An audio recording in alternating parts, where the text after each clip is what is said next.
It's the 2nd of July. Of course, there's all kinds of Bucks news to talk about, but none of that's important. None, forget all that. Forget all that. We have my good internet friend Jordan Treske on, and what we said we're going to do tonight, we're going to talk for a half hour, and then I'm going to read the book, which my copy has not yet arrived, and then we're going to talk once I've had time to read the book and go over all of that. But yeah, man. Hi, Jordan Treske. He of all sorts of internet paths and all sorts of networks and whatever else. How are you? Doing good. I'm doing very good. Great, great. Um, this is cool, man. So the book is finally done. So just a little background from my perspective. I'm sure my perspective would be way different than yours because like you were actually doing it before 2021, but especially around 2021. You and Adam were talking about different kind of audio ideas and different kind of there was talk of kind of a podcast series and there was kind of talk of again, I don't maybe this was just me talking to I don't know which part, but it was like, oh, we could do you could do a documentary, you could do this. And of course me, I got plenty of ideas about how you should spend your time. But at a certain point, like for a little while, I'm on like this group chat and Adam's like, Jordan found this book at the library or Jordan or I found this here or we did this or we bought these other five books and there was all this talk. And I kind of lost track or just kind of forgot about it. And then, 9 months ago or whenever, somebody is like, no, the book's coming out. So I don't know, summarize the last 5 years, man. Like, how did this finally come to happen? Like, what do you want people to know about? Or, Um, so yeah, the original intent was definitely like an audio documentary. And I know for a fact Adam's got a lot of good fun stuff. Because right after the Bucks won the title, it was very much like this is what we should do. This feels like it was already going back in time and going through Bucks history, especially like the title years and the Kareem years were always kind of like a point of fascination for a lot of reasons. And then when the Bucks won the title, it was like kind of like it just felt like a free for all of like let's try to find everything possible of like let's go look through paper archives, let's try to find vinyl of like sounds of like Eddie Doucette narrating things. So that was the original idea. But knowing I was very green at this, and Adam is a very much a productive and knows like this is how if we do it like this, we could do a X, Y, and Z kind of thing. So I think with that in mind, it really was written to be like that in a lot of ways. And then I just kind of kept going with it and going with it maniacally to the point of like when I wasn't working, I would go to the library. And then when I needed or when I got everything from the library as like humanly as possible, I started writing like crazy just because I just wanted to keep running with it and keep the ball kind of up in the air because I knew the moment that I would let it kind of dangle or kind of fall, I was like, I'm not gonna be in the same headspace that I wanted to get in all this stuff.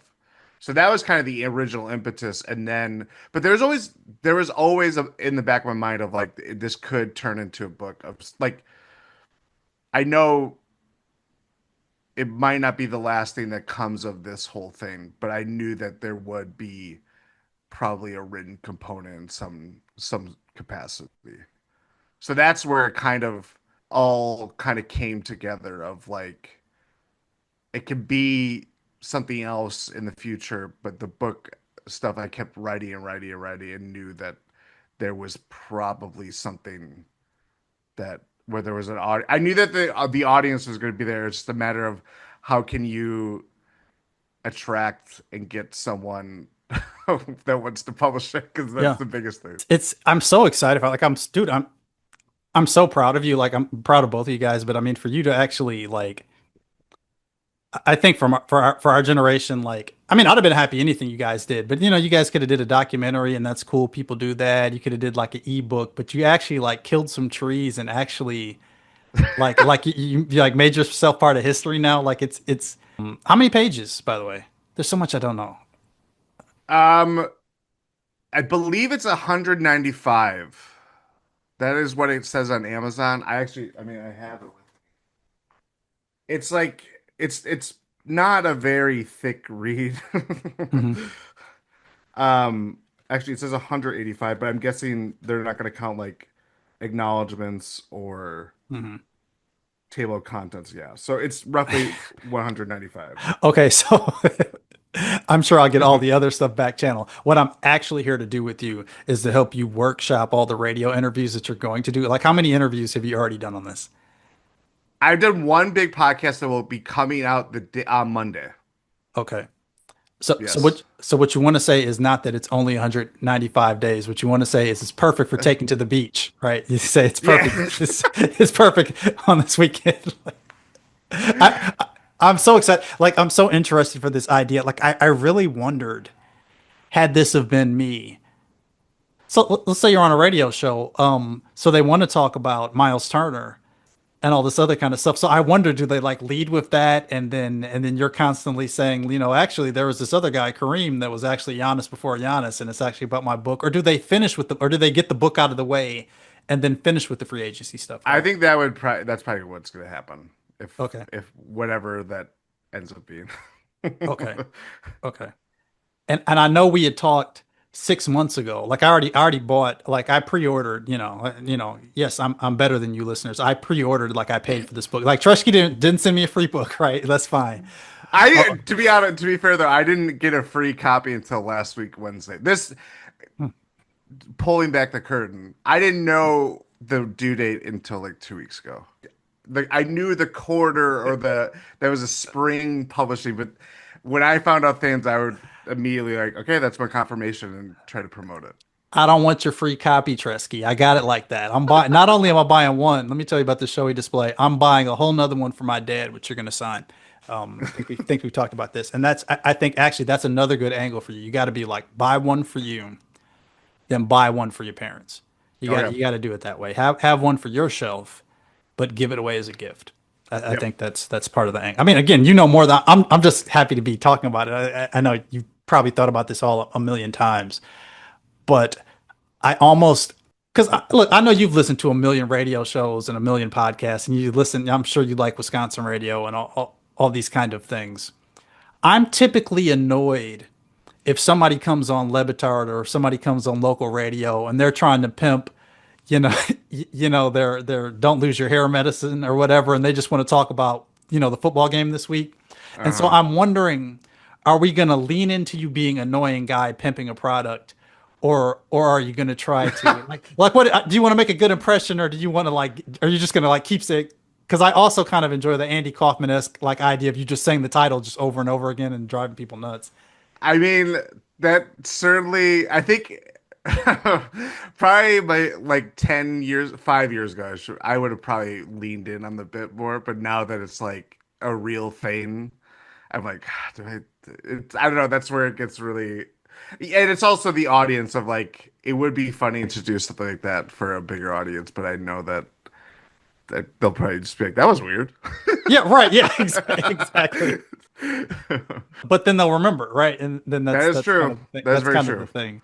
The last, this is not about me, but the last time I was on Zabin, I had something that came up, so I had to be somewhere at like 10 o'clock where I had to be so I had to like run to my car to do this phone, and I had like a notebook just scribbled with possible notes, and I just over scribbled and over scribbled, and I got in my head and I just kind of over communicated it because I had all these kind of little bits that I wanted to do, or here's what happens if I run out, or I'm going to say it like this. And it went okay, but there is a real way that you can kind of get more in your head Yeah. because you just want to make such a great impression. And it's kind of, you can kind of be your worst nightmare with that. It is a very interesting. I mean, I'm used to podcasts and that a little bit more structure to doing things now than there were, when it six started. But it is be on a radio show and then them having to get in and out with commercials or like doing a sponsor, like why going back and reintroducing my name or whatever. Like, yeah,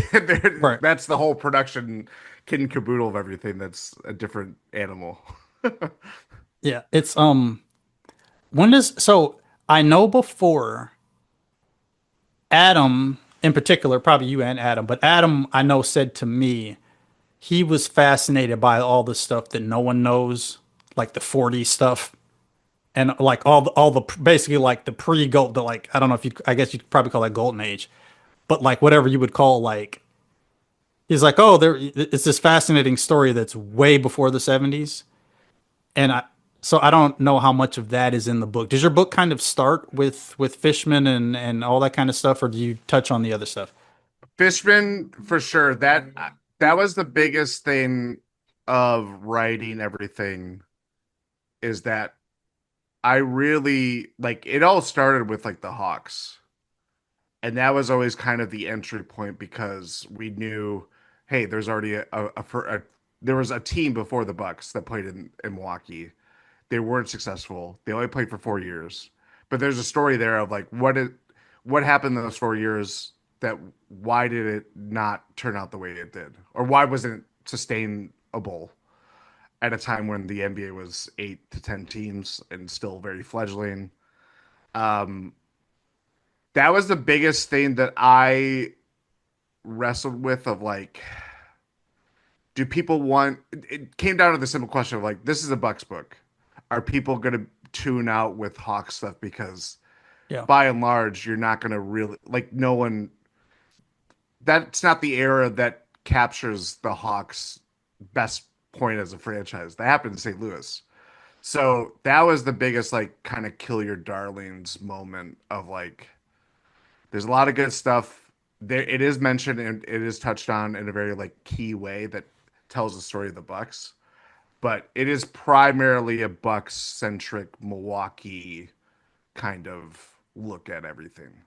Okay. And when would you say timeline? When would you say the timeline stop? I mean, I'm sure you reference 2021 and stuff like that, but when generally does the story end? Is it like 76 or Um, I believe so. It kind of jumps at the end in a very critical way. okay, okay, no spoilers then. Okay, all right. Because there's yeah, but there I would it like I mean the it is 1968 to 1975 is like the bulk of the story of I shouldn't say story because it is history, but you know what I mean. Yeah, yeah, yeah, yeah. Well, I mean, I think the 7 seconds or less Suns book starts with them losing.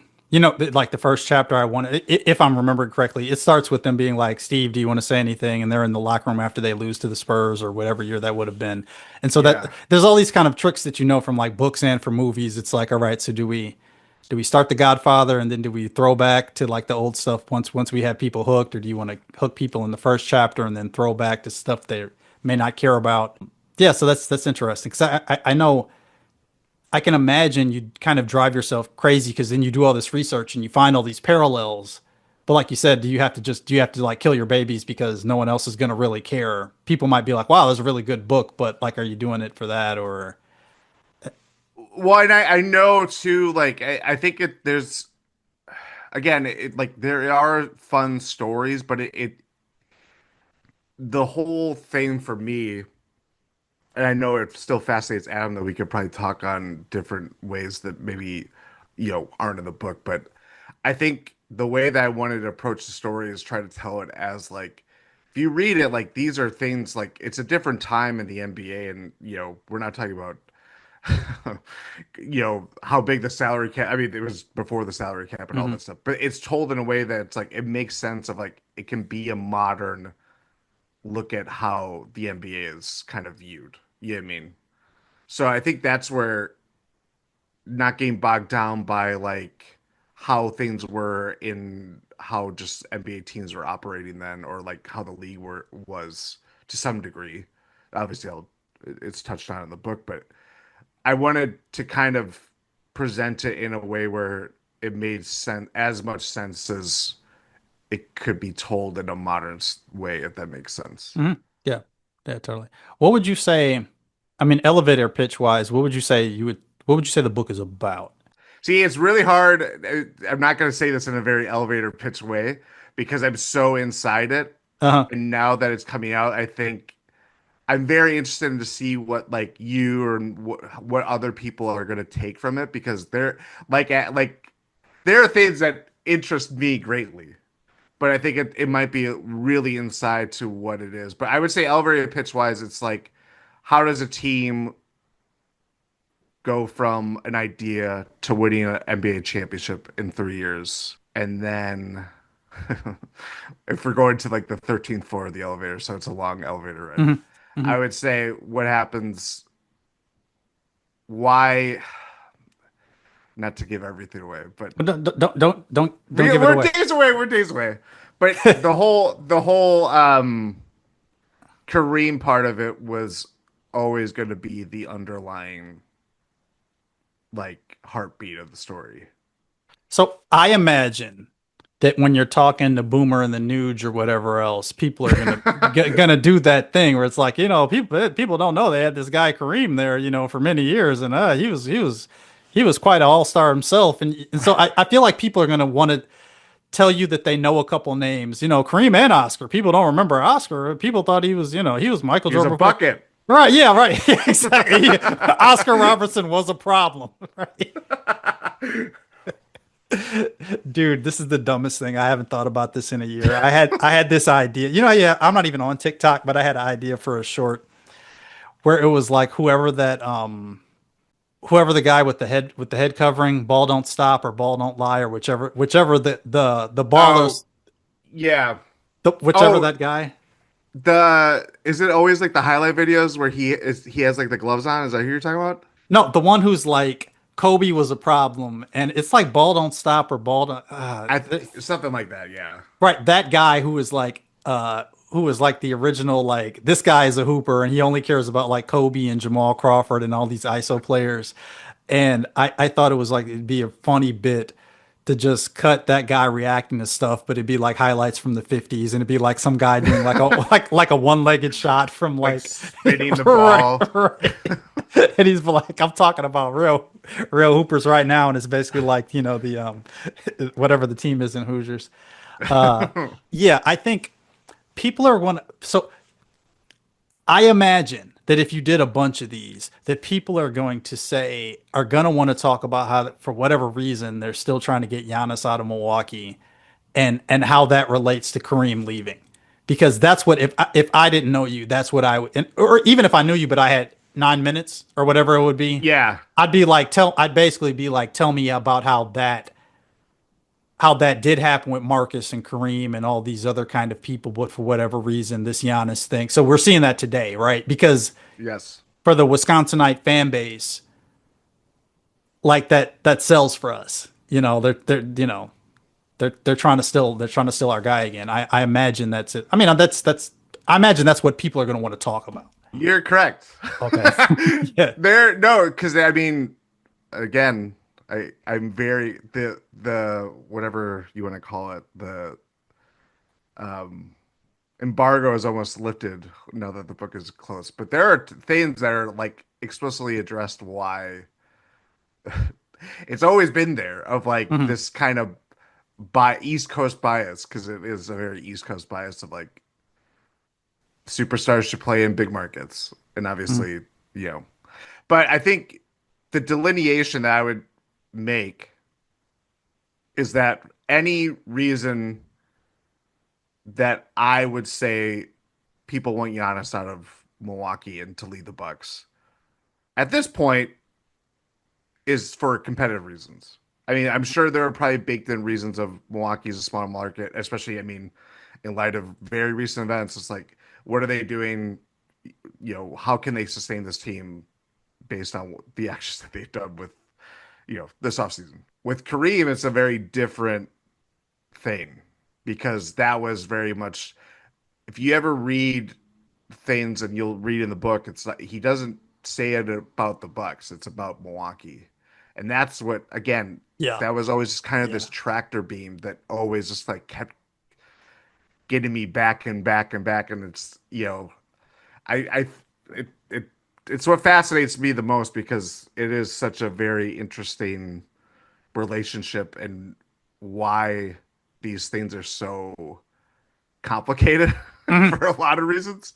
You know, the Luka trade that was I know a lot of people have compared that to the Kareem trade, and it's the closest parallel. So when that happened, I was like, it kind of is relevant. It still is relevant to today. I mean, so after 50 years that it happened, that we could talk about it in a way that just shaped both franchises in the league forever. But yeah, that's the difference that I would make in any Giannis conversation at this point, especially with the title and what he's done and that he's stayed in Milwaukee rather Kareem left after 6 seasons and was took a very different public stance with staying in Milwaukee. It's always hard to really know. I mean, we weren't alive then either. So because the Kareem thing wasn't just as far as my recollection of events where I wasn't alive for, because it's not just the UCLA, it's the UCLA thing, it's the big fish in the small pond thing, but also there's the attack, there's the social movement thing too. So which to me almost like prefigures, like I remember when Reggie Wright went to the Packers and they're like, well, there's not that much crime in Green Bay, but there's Milwaukee. You can preach in Milwaukee, or you can do, it was like that kind of thing too. It was like, hey, Yeah, hey, don't think we're not unprivileged here. You can do your thing in Milwaukee. And so there was kind of this thing, it's him and it's Jim Brown and it's all these guys and it's Bill Russell and it's all these guys in the 60s Cleveland too. Summit. Yeah, exactly, right. That's no, is that the one that they made the movie about that I didn't watch? Ooh, that's news to me. If they made, I mean, I nothing would surprise me if there's a movie made about something like that. But Adam I'm said it not. Adam said it wasn't that good. Who was the boxer? Was it Oh, out? Is there a movie of Ali, because it's Ali? around Ali's stance around being drafted. Okay. So I'm sure there's probably some movie that's based on that. What's her name? What's her name from Friday? Cube's sister in Friday. Regina King made a movie. Like this is 2020. Oh yes, yes, Yes. I know what you're talking about now. It's like One Night in Miami or something like that. Yes. Yes. Is that a different? That's a Yes, okay. Well, by the I think title, right? that's That's different. around the That's same thing. hmm Yeah. Well, at any rate, so it's one more thing, right? It's not just the jazz clubs or whatever Kareem wanted to do. It's like five reasons that he wanted to get out, which also I almost think it kind of in a weird kind of way, if you're like kind of a surly kind of guy, it's like they just weren't PR trained to like at least act like they care. And so it's just like he was like, yeah, that was cool and everything. Now I'm out of here, right? Well, to that point, like I think to me, just Yeah. to keep harping on this, Hmm. is that when I was writing this and getting like going probably mad and crazy, like the reference point that I make is the Simpsons episode where Homer becomes obsessed with Thomas Edison. And he just keeps repeating like, and Thomas Edison did this, and did you know he invented like, like all that stuff. Um, the thing when I was getting going to the library and I was starting to kind of like organize everything with like what I was getting is that Winning Time came out and it was a I mean it wasn't just the Kareem thing but like how they portrayed Jerry West and how they portrayed Kareem, how they portrayed Magic, which was probably the most closest to in real life. But it was so exaggerated and just felt like a cartoon. And I was like, the NBA's history is already like scattershot or like it's really hard to find these things as is. And the prevailing kind of image that is thought of Kareem is like if that's being broadcast on the HBO show, that's how people think Kareem was during his Right. prime. 100%. And really, that comes from his time in Milwaukee. And so I really wanted to keep going into like why was he portrayed as this kind of like surly. If you read any description from that time, if you read a Sports Illustrated, if you read his own books, if you read God knows I found like a bunch of other different things. Mhm. Aloof was was described almost immediately every time.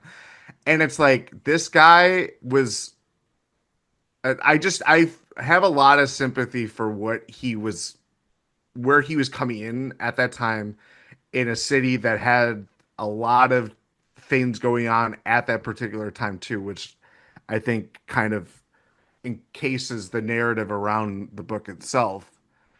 And I just wanted to like we think of Kareem on the Lakers. God knows there's like been like 400 documentaries made on the Lakers in the last like 5 years. His own documentary on HBO, which I liked at the time, but knowing what I know now, I was like, I wish there was more. There's only like 10 minutes of like his time in Milwaukee, and Oh, it's an really? hour and 45-minute documentary. So I know it's a chapter, but it's like the most interesting part of his time in the NBA is in Milwaukee to me because Yeah. that's when he's like you mentioned, he's the fish out of water. At he's trying to find himself, and on top of that, he comes to the league known as Lou Alcindor, and after the Bucks win the title, he changed his name to Kareem Abdul-Jabbar at a very critical time. So there's just so many different. It's very dense to get into that. I really just I mean I could obviously talk about it for days. Oh, that's awesome. And it's weird because then for the next generation up, and really kind of for our generation, then I mean, he showed up and all that stuff was there and it was out there. But then immediately he's in like Game of Death and Airplane. And I have to imagine, like, I grew up, I was probably conscious of the NBA around 85. So it's like, Kareem was in the All-Star game and he was playing with Magic by then. I never knew a Kareem that didn't play with Magic. Yeah, And then later on, you see he's in these movies and he did this other kind of stuff, and the goggles were sort of iconic with the iconography of the goggles, and it was just like, oh, it's Kareem Abdul-Jabbar. So like, I never got to see the Zach Randolph, Boogie Cousins version of Kareem either. Like, I don't. yeah. Well, I think you mentioned earlier. It's like, I mean, I'm 33 years old. I did not watch these games. What games I've seen online or like when like I know at the time it was Fox Sports Wisconsin, but now it'd be FanDuel. They've shown classic Bucks games. It's not many, but they've shown classic Bucks games like Kareem's first game in Milwaukee, uh, parts of the finals, 71 finals. Like there's whatever exists, they've shown it. So I was not there to live it, but going through these, it's very interesting to read everything written at that time, especially from like the Milwaukee Journal and the Milwaukee Sentinel, which were two separate entities Yep. at the time, and that tells very interesting stories of that's as what how Kareem is portrayed or how any athlete is really portrayed. You can find in how they tell the stories of the Bucks or those individual players that really like I mean I got years on this stuff of like even Marcus, even Sidney Mhm. Moncrief, even Bob Lanier, and like it doesn't even have to be players of that ilk. It's you know guys that they don't have their numbers retired, but it's very fascinating to see how writers at the time and how their opinions or how their impressions or what they would write truly would stick to athletes Mhm. forever that Mhm. we're hearing about it in Yeah. 2025. Joe barely cares, right? Like somebody puts a nickname on somebody like that, and then it's Well, that I mean, going back to the airplane thing, like that's the whole thing of like the joke that I yeah. forget what the kid's name, but Wa- like Walton and Lanier up the yeah. court, right? Tell your old man. Yeah, that's truly brilliant. Um, so we're out of time because I said I was gonna keep you a half hour. The thing I want to say, well, but for both of you guys, the thing that I thought was cool, and I'm sure I've said this before, when you guys first came on the spot, is that you guys really cared about the history thing. And Adam, especially not even being from here, was like, it's like weird the way the Bucks management kind of does stuff, or they have all this like change on the ground, they just don't want to pick it up, or they seem not only just to not care, but they seem to be distancing themselves from the recent past and all this. And some of that stuff I was like, yeah, obviously, but some of that I was like, yeah, you're right. I've never thought about that either, right? And of course, this ties into fights about the uniforms over the years and fights about all this other stuff with how everybody does this. But I'm saying, I mean, we go down that whole Yeah. rabbit hole. But like, but hey, man, you did it. You did it. Like you stamped your name on this. I already know it's going to be awesome. And it's kind of cool that I mean we're not giving Adam any of the credit, but like for you, you did it, man. Like you did it. Look, you it's like, my De Niro voice. Like you did You it, man. You did it. That it's really cool. I'm very excited to read it. I'm sure it's going to be so dope.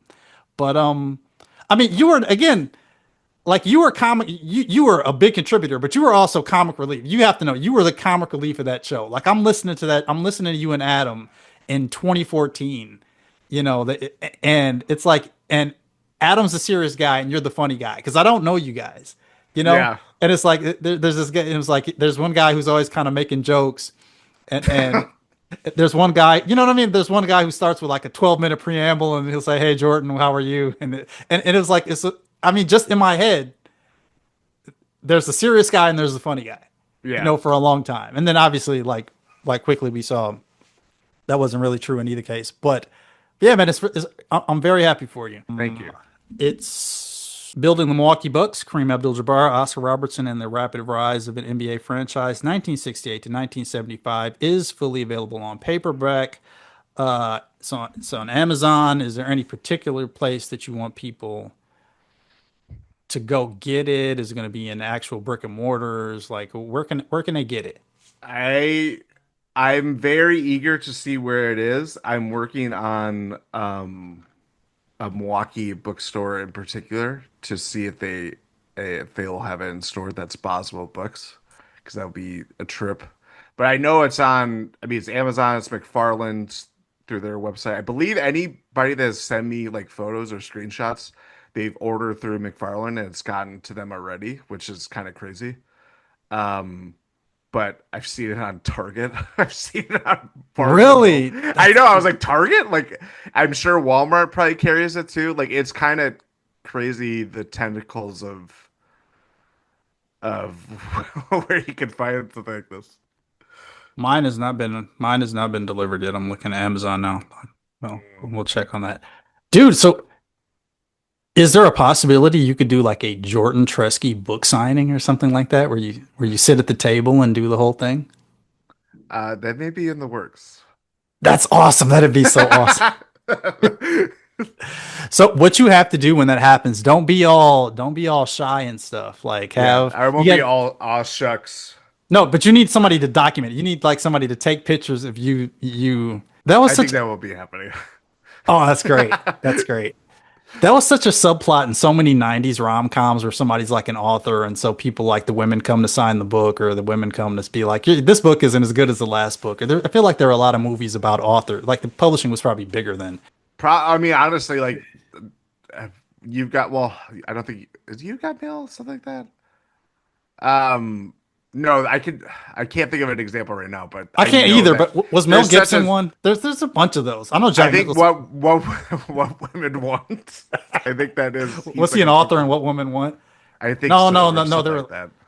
There's one where Jack Nicholson is the Jack Nicholson Helen Hunt one where As good as it gets. is that trust me, you'll get 10 years older like me and I know it's gonna it's already happening.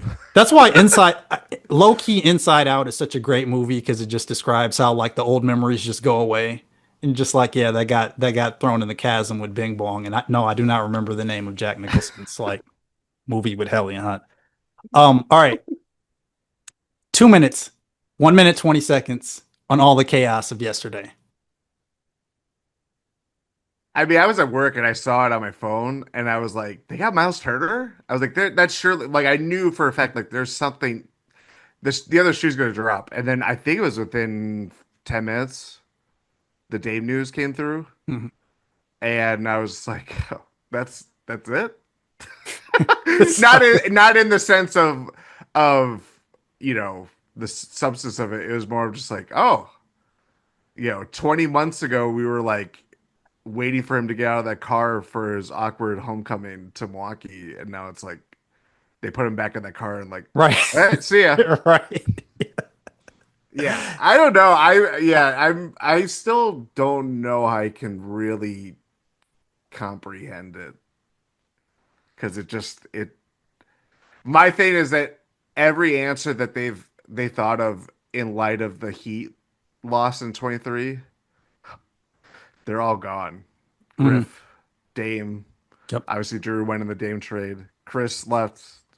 He wasn't the answer, but we clung on to the hope. But it's just that's what a crazy time. You know what I kind of hate about the internet now is look, the Dame thing didn't work, right? And Yeah. it used to be, I mean, again, you've talked about all the, I think quite eloquently about kind of some of the problems with the newspaper era. It it used to be the Dame thing doesn't work. You know, you get a big free agent, it doesn't work immediately. Fans are going to kind of grumble, but there's no connected internet in the same kind of way, and everybody just kind of moves on, right? Yep. Same thing, like Chris leaves, Drew leaves. I didn't take a victory lap when Chris left or anything like that. It's like, hey, you left. It's great. Same with Brooke. I mean, we don't even mention Brooke. Like all these guys, right? I'm not getting Pat got traded, Pat, and that Pat. was like a Yes, footnote. right. I'm driving through Chicago. It's like we basically drove 12 hours to Chicago to like stay overnight and drive right back. So all this stuff is happening. And it's like, hey, once you're not on the team anymore, all things are forgiven. I got my issues with Brooks' foot speed for the last 5 years, but it's not his fault. You're just moving on, right? Let's just say nice things and move on, right? Problem with the internet now, though, is and people are like, we did Lillard wrong, and I'm like, shut up, or how can you throw Lillard in the dustbin of history? And I'm biting my tongue because it's just like, hey, we brought him in. He couldn't guard anybody. He couldn't guard TJ McConnell, and he was hurt. But like the injuries weren't his fault. But it's like, hey, it didn't Yeah. work. It didn't work, right? But at the same time, I'm dude. I don't know about you, but at this point, I'm just a sucker. So I'm just excited for anything new. So I'm excited to see this Bucks team next year. But we're not winning a title. No. I think the thing to me is that everything just feels really inorganic. Hmm. You know what I mean? And I think that's where I just kind of like, if I'm slipping in terms of like, we're fans at heart, so you can easily talk yourself into, is this, you know, a title contender? Well, we both would agree that they're not. But if you would have told, or if you asked me if they were, gonna be a home, like hosting, or have home court in the playoffs next year, I'd be like, But I think the more like, I had such high expectations after the Dame trade that anything that they do from here on out, regardless of what I think of like the roster construction, it just like, I don't know. It is so, it just feels so, it feels so weird to be on this like this part of it where it's just Giannis and Bobby left from the championship team, which is only 4 years ago, and they still have like, they've really leaned in on the Giannis is like can do every, he's the point forward. He's the, I mean, that was already the case. But I think if we thought of Giannis like after his second MVP, like how does he age gracefully? It's that he's going to become the big man and you need Hmm. the guard. Like that's why you did the Dame trade, because you thought that partnership was going to work out. And because it didn't, and Giannis can do pretty much everything, this is the last resort that they can turn to of just like, well, he's everything. What can we put around everything? That's where it just Yep. gets really hard. Yeah. Um, I think I was shocked, but it all came bang, bang, bang, bang, bang. There's a lot of like 2 years for Gary Harris too. 2 2 years, 7.5 or something like that. Or there were a lot of people who went for like two for seven. Out of again, you're gonna know this. I don't know. KPJ went for really cheap, and I'm just like, oh, okay. So they got the band back together. I mean, there's no great overpay. Like one more big game, one more big. We could have still lost to the Pacers in five, and if KPJ again, the '90s Bucks, the 2000 Bucks, if KPJ was dropping 30, like we'd find a way to give him $19 million a year. Like Oh, The old Bucks would have been like, "Hey, our guy is here." It was oh yeah. like the Tim Thomas thing. I mean, it was just like, "Okay, we got to give this guy 65 million too or whatever." And it just seems like, wow, they got everybody back for cheap. So I like Miles Turner because I feel like Miles Turner was always cooking Brooke, and it just like I feel like I just never saw him miss. But getting back to your book as we wrap, it's all kind of made up to me, right? And I think Bucks fans like 10 years ago, it's fun to talk about 2001. It's fun to talk about the conspiracies. Like that's what we had, right? That What was we all that had, we had. that's what we had is to talk about how it was really unfair. But boy, much in the way that the Pacers fans, like the Pacers will never win a title, but they will talk about this stretch. And he tore his Achilles. They'll talk about the stretch for the rest of their lives, right? This is as close Yeah. as they got. Reggie Miller was at the same way we talk about Ray Allen and Big Dog and Scott Williams and all those guys, right? We had this legendary run.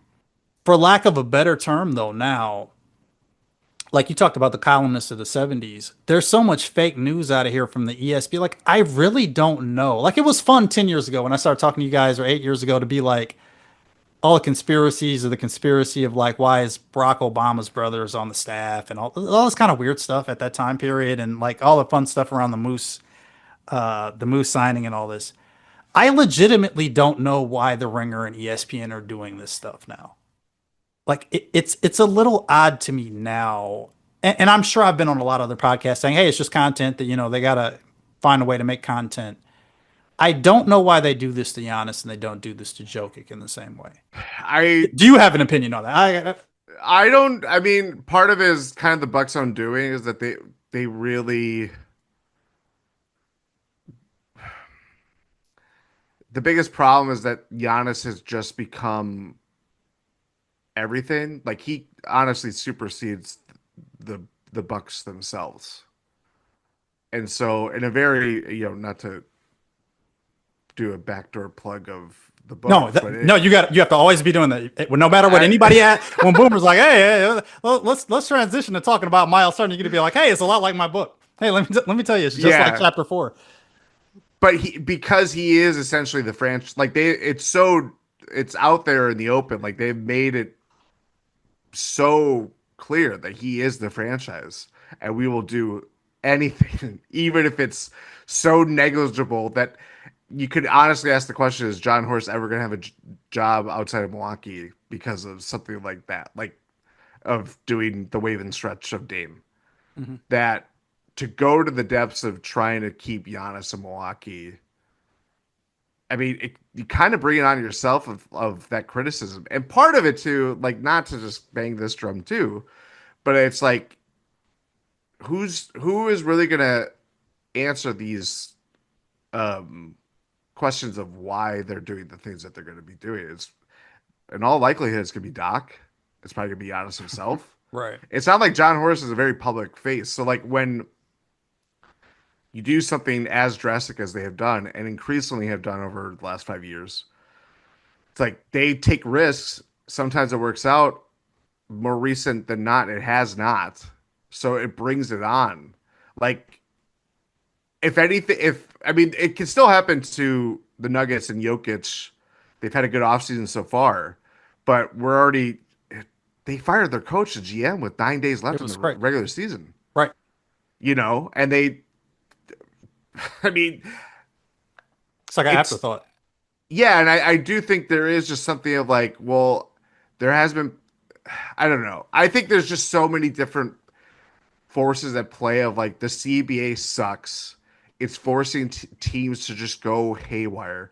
The irony of all ironies is that it's trying to enforce parity, which NBA teams are playing into because they're so scared of all the punitive tax payments Yep. that they deliberately make their teams worse. Like Boston, for example, it's like they've lost four starters, right? Or I should say, on the verge of losing four starters because Horford hasn't decided yet. But it's crazy why the NBA has leaned in on player movement even more than normal. That I think that's what is expected. So when everything is the Bucks that are doing, or what the Bucks are doing right now to try to ensure that Giannis is a Buck for life, no matter what that looks like, it's I mean, it's going to naturally bring on a lot of stuff that's being said right now.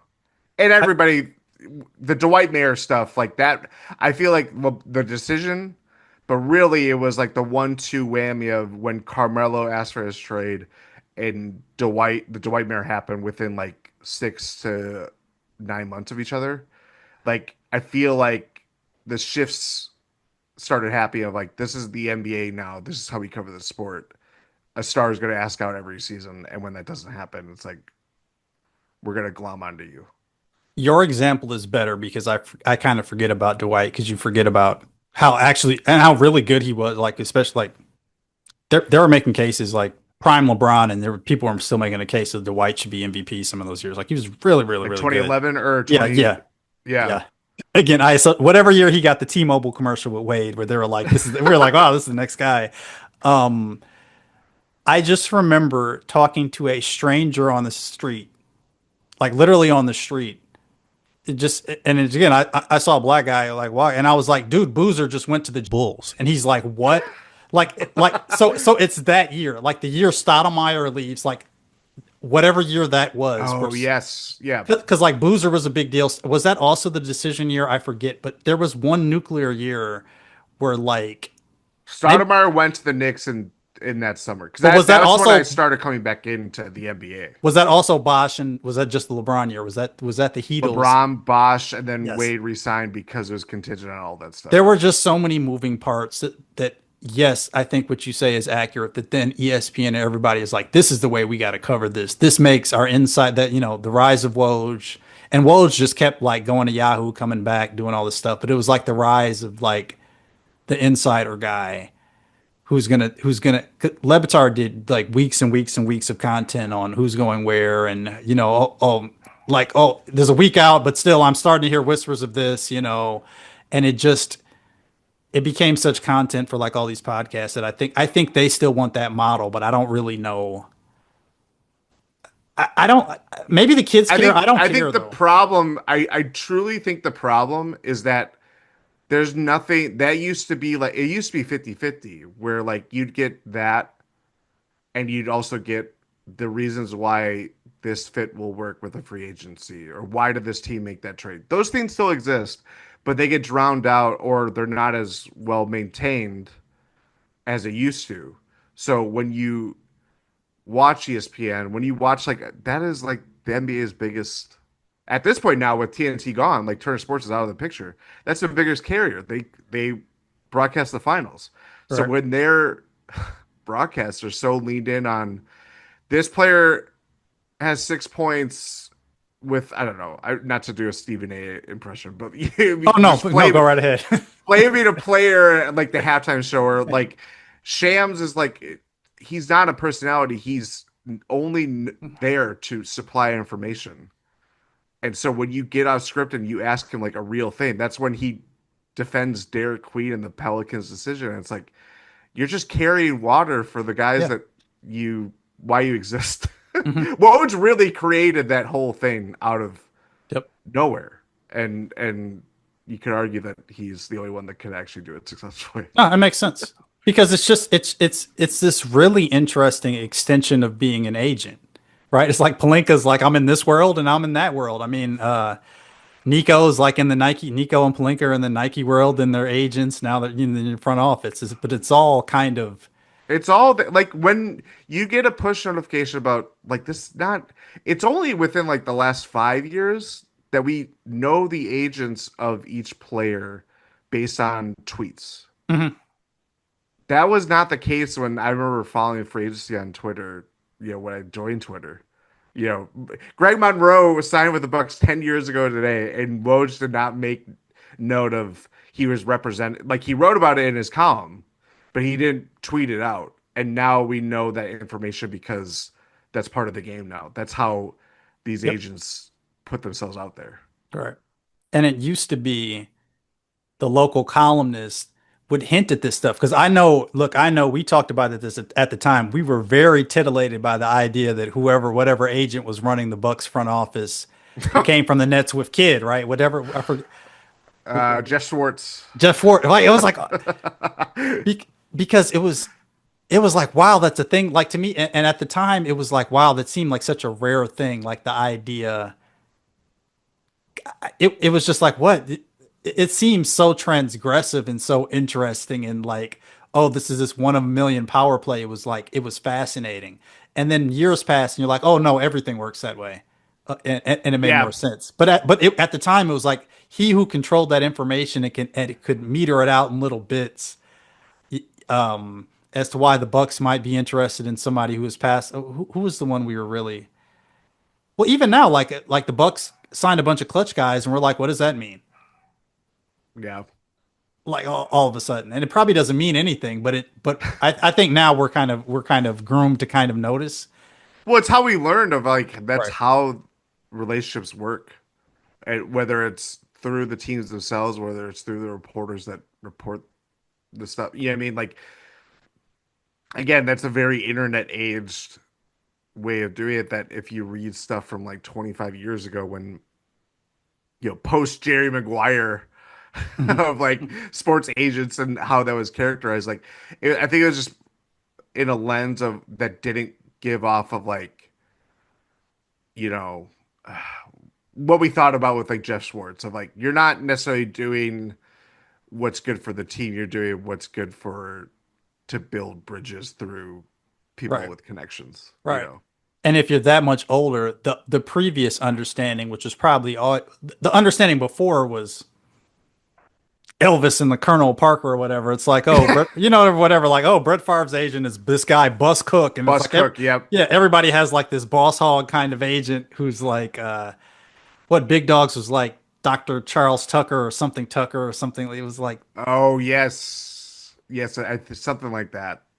but like, so if you were my age at the time, and plus I was delivering newspapers at the time, you're like looking, and then you're hearing all these quotes every day from Big Dog's agent, and he's saying, "Give me 100 million," and it ended up being 67 and a half or whatever it was. But it was like you're Hmm. hearing from this other representative who you can make the bad guy, but he's this big Colonel Sanders, larger than life figure. I don't even couldn't even tell you what the guy looked like, but it was Yeah, basically like the but you player. know the name. Yeah, but the player doesn't talk, and then we're getting quotes about this other guy who represents the player and may or may not be stealing his money or whatever. But that's the way it used to work. And then later on, it became more interconnected thing where we can see all these kind of webs and Like Ace Bailey. yes, right, dude, that's awesome. It's crazy. That But seemed like then, a moment from 10 years ago. That would have been really big in 10 years ago Twitter. Just oh like, yeah, that would be the only thing that would been talked about. But at the time, I mean, it's part of the draft too. But like, it's great. it's crazy. Were you around when it was like, I don't think they called it no limit agency or whatever, but when like Master P did Master P have a who if it wasn't Master P, Yes, because wasn't his son trying to be in the NBA at yeah, one point, Percy or he Miller. went to US? He went to USC at some point. I remember. Right.